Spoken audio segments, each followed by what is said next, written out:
RRB, l'invité du matin. Et Gilles Ménage, on poursuit avec notre invité du matin. Vous recevez le président d'Enercal. Le président du conseil d'administration d'Enercal, Guy-Olivier Queneau. Bonjour. Bonjour Gilles. Et merci d'avoir accepté notre invitation ce matin pour évoquer du sujet. Et d'abord ce protocole que vous avez signé la semaine dernière à la fois, qui va consister à utiliser des technologies récentes, durables, pour permettre aux habitants de la presqu'île de Brice de bénéficier tout simplement d'avoir accès à l'eau potable. En effet, c'est donc un protocole d'entente qui a été signé entre la commune de La Foix, la Calédonienne des Eaux, Enercal, l'Agence calédonienne de l'environnement, l'Agence française de développement et la province sud pour l'étude et la mise en place d'un projet, donc d'une unité de désalinisation qui aura de l'énergie fournie par une unité photovoltaïque. Alors c'est une technologie qui a fait ses preuves, qui existe déjà depuis quelques années dans le monde entier. Oui, qui depuis une dizaine d'années fait ses preuves dans les pays où la ressource en eau est rare, que ce soit l'Afrique ou d'autres continents sur des territoires où il est difficile de tirer des adductions d'eau. Donc c'est effectivement une technologie par osmose, donc pour désaliniser l'eau, et donc associée à une unité photovoltaïque, donc qui permet de fournir l'électricité grâce à la ressource que nous avons ici abondante, qui est le soleil. Et évidemment, c'est beaucoup moins coûteux comme installation que d'aller creuser des tranchées pour amener l'eau quelque part.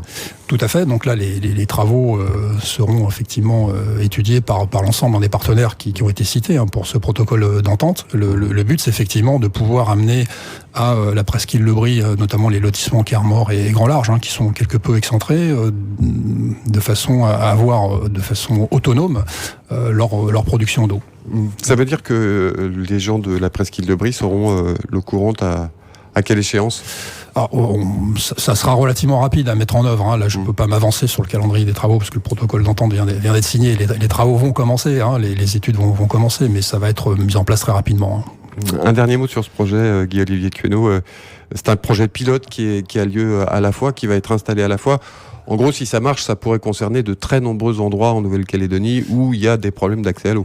Tout à fait. La ressource en eau, c'est quelque chose de précieux en Nouvelle-Calédonie. Et effectivement, il y a d'autres zones qui peuvent être intéressantes, notamment les zones excentrées. Et puis, ces projets pilotes, en fait, vont servir d'expérience.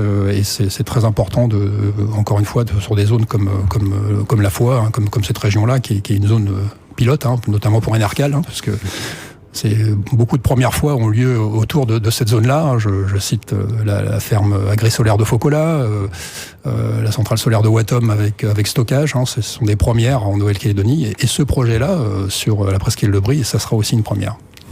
Alors Guy-Olivier Queneau, vous êtes également membre du comité de direction de NCE, Nouvelle-Calédonie Énergie, qui est cette société qui gère le projet de centrale SLN à Doniambo.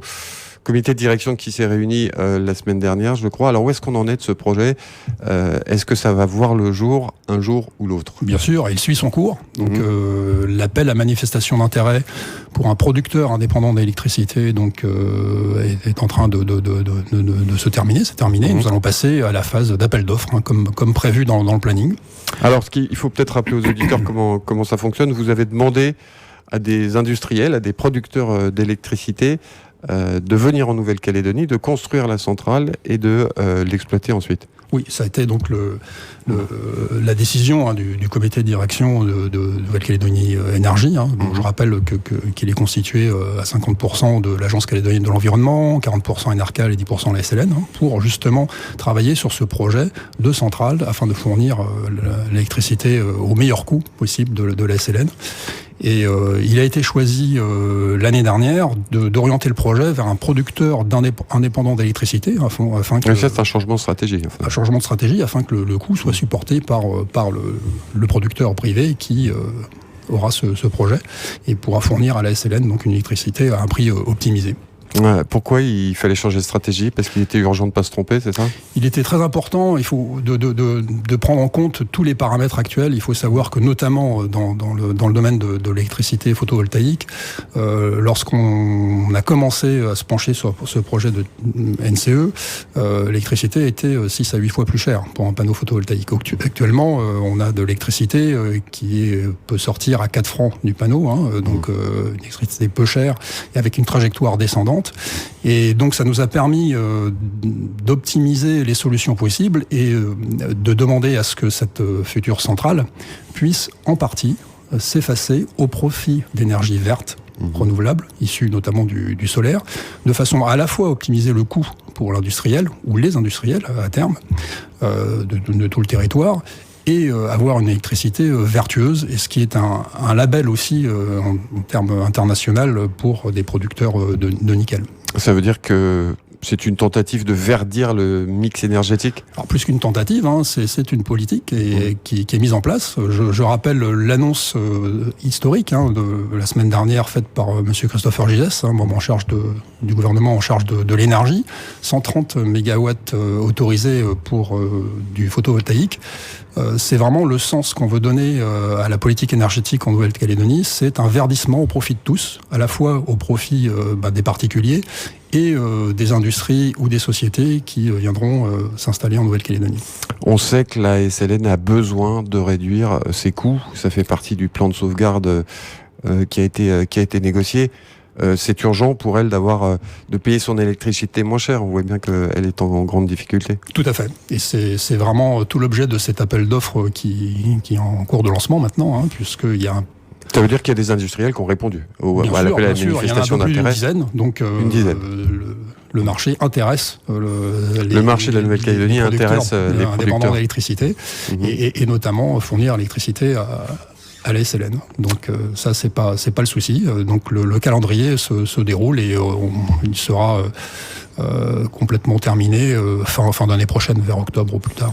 Ça veut dire qu'on peut espérer un chantier qui démarre à quel horizon? Dans la foulée, fin 2021, début 2022. Après, il y a encore tôt pour s'engager sur les délais, mais ce sont des délais maîtrisés pour ce terme de projet. Un mot sur la solution qui semble avoir les faveurs de la SLN et d'un peu tout le monde, c'est la solution du gaz liquide, c'est ça? Alors, le gaz, c'est l'énergie fossile la moins polluante en termes d'émissions.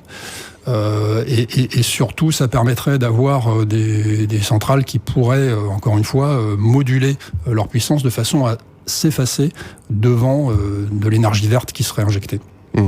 Ça veut dire qu'on peut se diriger vers une centrale qui aurait 3 sources d'énergie, trois sources d'énergie différentes, à la fois le gaz et à la fois peut-être une partie photovoltaïque, ça c'est encore à l'étude? Alors l'objectif qui est étudié, c'est d'avoir la possibilité d'injecter un maximum d'énergie verte, photovoltaïque notamment, mais pas seulement, ça peut être aussi hydraulique, lorsque la situation le permet, de façon à ce que l'industriel, lui, ait la garantie d'avoir la quantité d'énergie dont il a besoin. Olivier Cueneau, président du conseil d'administration d'Enercal, merci d'avoir accepté notre invitation ce matin. Merci.